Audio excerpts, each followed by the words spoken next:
बिस्मिल्लाहिर्रहमानिर्रहीम अस्सलाम वालेकुम। इंशाल्लाह मेरे सब बहन भाई अल्लाह के हुक्म से बिल्कुल ठीक ठाक होंगे। अल्लाह ताला आपको और आपकी फ़ैमिली को हमेशा खुश रखे।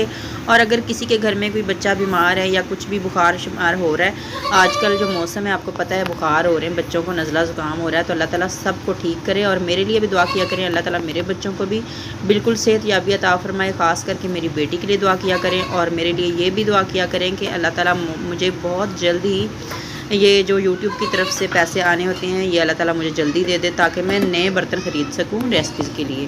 तो चलें जी, आज की रेसिपी शुरू करते हैं। आज मैंने बनाया है मटन कढ़ाई, बनाई है सीक्रेट मसाला। सीक्रेट मसाला मटन कढ़ाई बनाई है। इसको मैंने गोश्त को 1 किलो मैंने मटन लिया है, इसको मैंने धोकर कढ़ाई में डाला है। और अब हम इसमें एक भरकर चम्मच डाल देंगे घी या ऑयल का।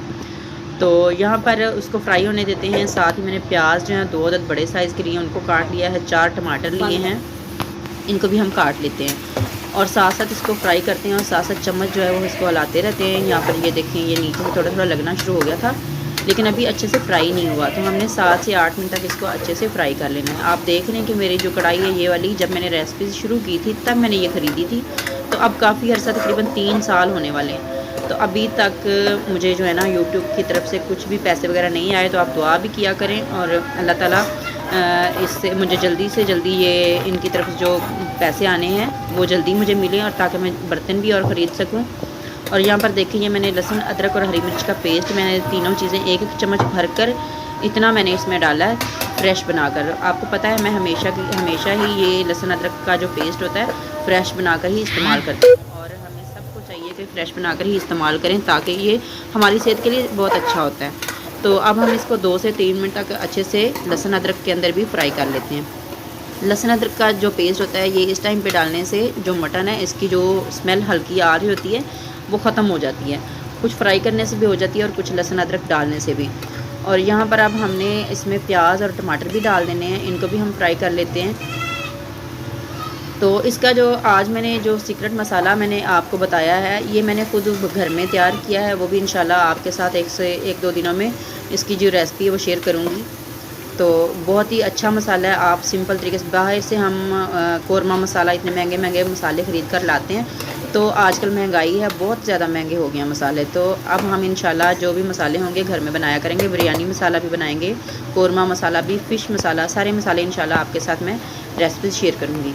तो इसको हमने ढक देना है। अच्छे से मैंने इसको मिक्स कर लिया। अब हम इसको ढक देते हैं ताकि प्याज और जो टमाटर हमने डाले ये अच्छे से नरम हो जाएं। तो 5 से 6 मिनट तक इसी तरह से हम इसको ढककर पका लेंगे। तो यहाँ पर देखें, ये प्याज़ों का और टमाटरों का जो पानी है वो निकल आया है। तो अब हम इसको एक बार फिर से मिक्स कर लेते हैं। तो अभी इसमें काफ़ी ज़्यादा पानी है, अभी हम इसी के तरह इसको पकने देंगे, ताकि जो प्याज टमाटर है इसमें हमें नज़र आ रहे हैं ये नज़र ना आए। अच्छे से जब ये गल जाएंगे तो फिर ये अच्छे से मेल्ट हो जाएंगे इसके अंदर। तो इस तरह से अगर मटन कढ़ाई बनाएं तो बहुत ही अच्छी बनती है। इसमें मैं दही नहीं डालूँगी, दही के बगैर भी बहुत से लोगों को पसंद होती है, इसलिए मैंने इसमें टमाटर ज़्यादा डाले हैं। तो यहाँ पर देखें, मैंने 2 से 3 मिनट बाद फिर से ढक्कन उतार कर इसको एक बार चम्मच चला दिया था। तो अब यहाँ पर ये मेरा जो सीक्रेट मसाला है, मैंने जो आपको बताया शुरू में, ये वो वाला मसाला अब हम इसमें डाल देंगे। तो अब हमें अलहदा से सारे मसाले डालने की ज़रूरत नहीं है। अगर हम सीक्रेट मसाला इस तरह से बनाकर रख लेंगे तो फिर हम इसको, मैं आपको बता दूँ कि तकरीबन ये मैंने 4 चम्मच भरकर सीक्रेट जो मसाला तैयार किया है ये डाला है। जो हमारे पास खाने वाला जो चम्मच होता है जिसे हम खाना खाते हैं, चावल खाते हैं, वो वाला मसाला मैंने इसमें डाला है 4 चम्मच भरकर, क्योंकि मैंने इसको डब्बे में भरकर रख लिया था इसलिए।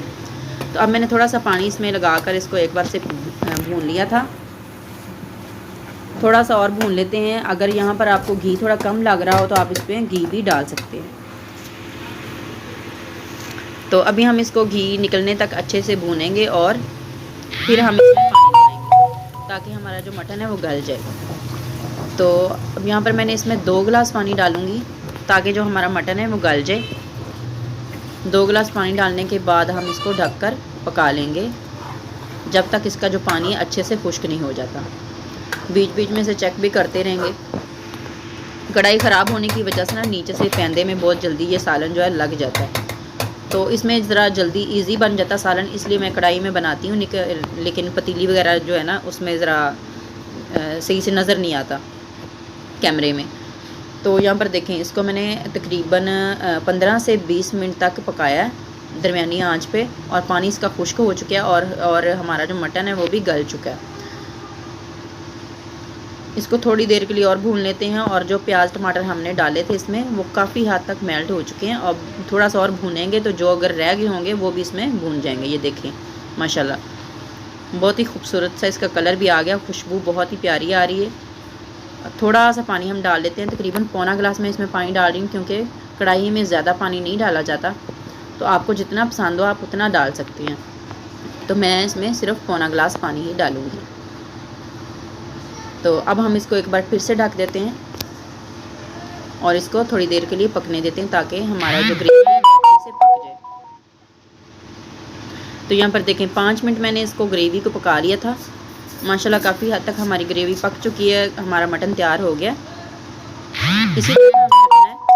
अगर आप इसको थोड़ा सा और ज़्यादा पकाना चाहते हैं तो पका भी सकते हैं, लेकिन मुझे इसी तरह का पसंद है।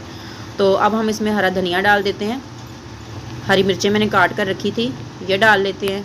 अदरक कटा हुआ हो तो वो भी आप डाल सकते हैं, लेकिन मैं इसमें लीमू काट कर डाल दूँगी, और हम इसको ढककर दम पे रख देंगे। फिर हम थोड़ी देर के बाद इसको बर्तन में निकालेंगे।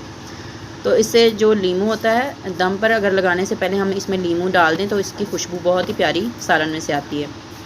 तो माशाल्लाह आज की हमारी रेसिपी बहुत ही टेस्टी, बहुत ही मज़ेदार तैयार हुई है।